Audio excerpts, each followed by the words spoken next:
Sabe aquela sensação de que mesmo com a inflação oficial parecendo controlada, o seu dinheiro simplesmente evapora? Você olha para o seu orçamento, para as contas, e parece que cada real vale menos a cada dia. Se isso soa familiar para você, fica aqui que essa conversa vai clarear muita coisa. Pois é. E eu já te adianto, não é imaginação sua. Isso é um fenômeno super real e afeta a vida de muita gente. A conta no fim do mês não fecha como antes, e o mais importante é entender que, na maioria das vezes, a culpa não é de uma falta de organização sua. E aqui está o pulo do gato. É exatamente esse o ponto central do nosso papo de hoje. A gente vai desvendar esse conflito entre o número que aparece no jornal e o número que realmente pesa no seu bolso. A questão não é gastar errado, é olhar para os números certos. Nosso caminho aqui vai ser bem direto, tá? Primeiro, vamos entender por que esse dinheiro parece sumir. Depois, a gente vai definir de vez a diferença entre a inflação oficial e a pessoal. Vamos ver exemplos práticos, aprender a calcular sua própria inflação e, claro, o mais importante, como é que a gente protege o nosso poder de compra. Bom, vamos começar pelo conceito principal, a base de tudo. Existem, na prática, dois tipos de inflação, e entender a diferença entre eles é o primeiro grande passo para a gente retomar o controle da nossa vida financeira. Olha só que interessante. De um lado, a gente tem o IPCA, o índice oficial que todo mundo fala. Ele é uma média, uma cesta de consumo teórica que o IBGE calcula. Do outro lado, existe a inflação pessoal, e essa sim é a que importa no dia a dia. É a avaliação real dos preços daquilo que você e sua família consomem de verdade. O ponto crucial é esse: a média não reflete sua vida pessoal. E essa analogia do sapato é simplesmente perfeita. É isso. O IPCA é uma ferramenta importante para a economia do país, claro, mas ele não foi desenhado para medir o seu custo de vida. Tentar basear as finanças só nele é como insistir em usar um sapato que não serve. No começo até vai, mas uma hora o calo aperta, e aperta feio. E é exatamente aqui que a vida real entra em cena e molda a sua inflação. A cidade onde você mora, se paga aluguel, financiamento, se tem filhos na escola, os gastos com saúde. Cada um desses fatores tem um peso único no seu orçamento e cria uma espécie de impressão digital da sua inflação. Ela é só sua.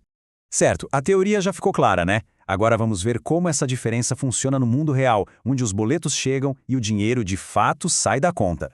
Dá uma olhada nesse exemplo aqui. São duas famílias com a mesmíssima renda, mas com estruturas de vida totalmente diferentes. A família A tem um gasto pesado com educação, quase um terço da renda. Já a família B tem despesas maiores com alimentação e saúde. Agora pensa comigo, se a mensalidade da escola e o plano de saúde sobem muito mais que a média, qual das duas famílias vai sentir o baque mais forte, mesmo que o IPCA oficial esteja baixinho? Vamos aprofundar um pouco mais agora com números. Pega o caso da família Silva. Os maiores gastos deles são com alimentação e educação, e foram justamente essas categorias que tiveram os maiores reajustes no ano, 9% e 12%. Os outros custos subiram menos, mas como o peso dos maiores gastos é muito grande, eles é que vão ditar o resultado final. E este gráfico aqui mostra o resultado de uma forma que não deixa dúvida. Enquanto a inflação oficial, aquela do jornal, foi de 5%, o custo de vida real para a família Silva aumentou quase 8%. Para ser exato, 7,9%. São quase 3 pontos percentuais de poder de compra que foram embora e que ninguém noticia. É aqui que o dinheiro some. Chega de ficar no escuro se sentindo à deriva, né? Agora a gente vai para a parte mais importante. Um guia prático para você finalmente ter clareza sobre os seus próprios números. E olha, o processo é bem mais simples do que parece. Primeiro passo: mapear os gastos para entender para onde o dinheiro está indo. Segundo, calcular o peso de cada categoria no seu total.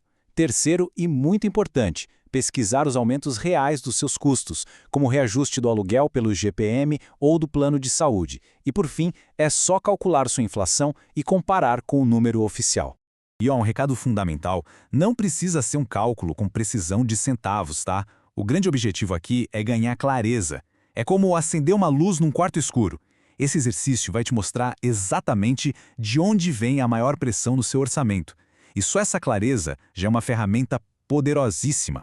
Com essa clareza em mãos, aí sim é a hora de agir. Vamos ver como a gente transforma esse conhecimento em estratégias práticas para proteger o nosso dinheiro de verdade. Essa frase, para mim, resume tudo. Nas minhas consultorias eu vejo isso o tempo todo. As pessoas se culpam pelo cafezinho, pelo pequeno luxo, mas o problema real, o que drena o dinheiro, quase nunca está aí. Ele está na inflação estrutural, nos grandes contratos anuais. É aí que a gente precisa atacar.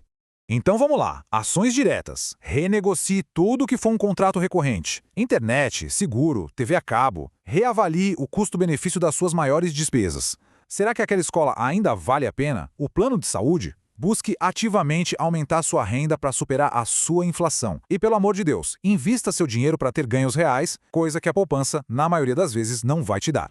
E agora, uma dica de ouro daquelas que pouca gente fala. Fique de olho nos incentivos silenciosos. Por exemplo, a Aneel tem programas de eficiência energética que podem reduzir sua conta de luz. Alguns bancos dão cashback se você colocar as contas de consumo em débito automático. São pequenas otimizações que, somadas ao longo do ano, viram um dinheiro considerável. E para fechar, essa frase resume tudo. O mercado financeiro, o governo, todos trabalham com médias. Mas a sua vida, as suas contas, elas são individuais. Tomar consciência da sua inflação pessoal não é pessimismo. É um ato de poder. É parar de se culpar e começar a tomar as rédeas, tomando decisões financeiras que fazem sentido para a sua realidade.